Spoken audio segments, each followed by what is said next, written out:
planner here at Generation Capital Management, and this is another episode of John's Top Tips. For the whole month of June, we're going to dedicate our content to helping you understand investing. It's not very straightforward, there are a lot of things to consider, and honestly, it's harder than it should be due to all of the emotion involved. Now, our goal here is to give you some basic information so that you can make sense of your portfolio and have the vocabulary to ask the questions that you need to ask. We'll start this process with the topic of bonds. So, what are bonds? Well, are an investment vehicle where an investor typically pays a certain amount of money up front.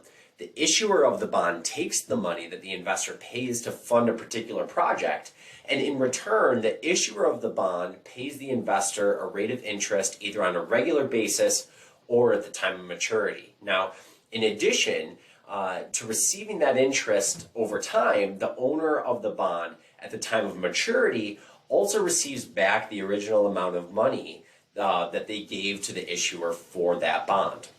Now, if this is a little complicated, you can essentially think of bonds as a way for an issuer to borrow money from an investor.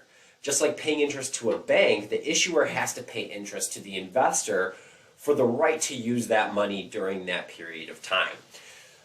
Which leads us to another question. Who are these bond issuers? There are a couple of entities that can issue bonds. The most common bond issuers are, in fact, the United States government, municipalities like the state or town that you live in, and corporations. There are some differences between the bonds issued by these entities around taxations and some other details, but they all follow the general characteristics of bonds that we just discussed. Now, remember that bonds are typically used as a means to raise cash for the issuing body across the board. That's true for kind of all of the issuers of bonds. And it is really important to understand how stocks and bonds differ and the complementary role that the two can play in your portfolio. Now, people will often say that bonds are less risky than stocks. It's more correct, however, to say that bonds are exposed to different risks than stocks. And because we typically use bonds to diversify our portfolios. Since bonds are exposed to different risks than stocks, our hope is that a risk event that triggers a downturn in our portfolio stock allocation will not cause negative performance in our bond allocation.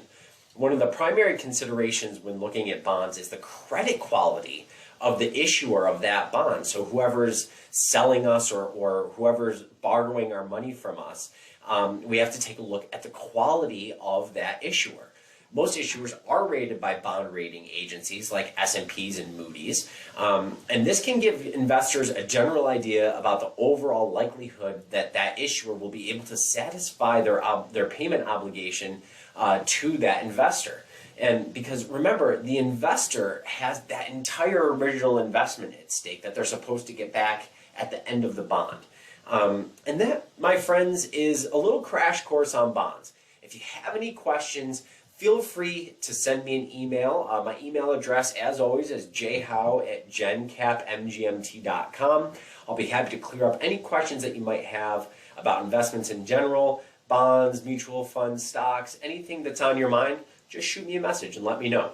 Again, my name is John Howe. I'm the financial planner here at Generation Capital Management, and this was John's Top Tips.